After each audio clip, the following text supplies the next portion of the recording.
আজকে আমরা নির্বাচন কমিশনে আলোচনায় যোগ দিয়েছিলাম। এখানে আলোচনা হয়েছে আমাদের যে প্রবাসী বাংলাদেশি ভাই বোনেরা আছেন তারা কিভাবে বাংলাদেশে তাদের ভোটাধিকার প্রয়োগ করতে পারেন, আগামী নির্বাচনে কোন প্রক্রিয়ার মাধ্যমে হতে পারে সেটা নিয়ে আলোচনা হয়েছে।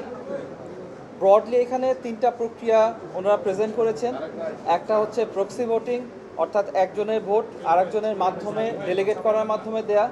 আরেকটা আলোচনা এসেছে অনলাইন ভোটিং, আর আলোচনা এসেছে আরেকটা, সেটা হচ্ছে পোস্টাল ব্যালটের মাধ্যমে ভোট দেওয়ার ব্যাপারে। আমরা ওনারা এগুলো প্রেজেন্ট করার পরে সবগুলোরই কিছু অ্যাডভান্টেজ ডিসঅ্যাডভান্টেজ দুটোই আমাদেরকে জানিয়েছেন। আমরা এটার পরে আলোচনার সময় ওনাদেরকে বলেছি যে এই জুলাই আগস্ট গণ অভ্যুত্থানের পরে মানুষের মাঝে, প্রবাসীদের মাঝে অনেক আকাঙ্ক্ষা আছে বাংলাদেশ বিনির্মাণে যুক্ত হওয়ার।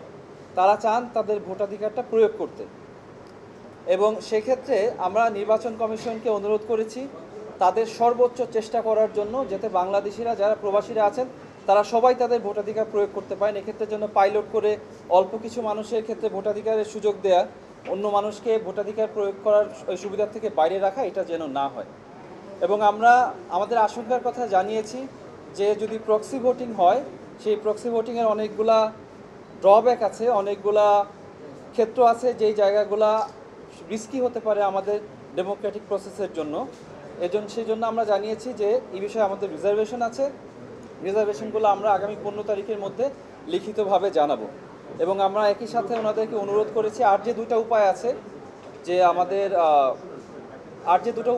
তার মধ্যে একটা উপায় হচ্ছে পোস্টাল ব্যালটের মাধ্যমে ভোটিংয়ের ব্যবস্থা করা, আর অনলাইন ভোটিংয়ের মধ্যে ব্যবস্থা করা। এই দুইটার কীভাবে একটা রোবাস্ট একটা মেকানিজম তৈরি করা যায় সে বিষয়ে যেন ওরা মনোযোগ দেন, এবং এটা কাজ করার জন্য ওনারা বিভিন্ন এক্সপার্টদের সাথে এনগেজ করেছেন, সেটাকে আমরা সাধুবাদ জানিয়েছি।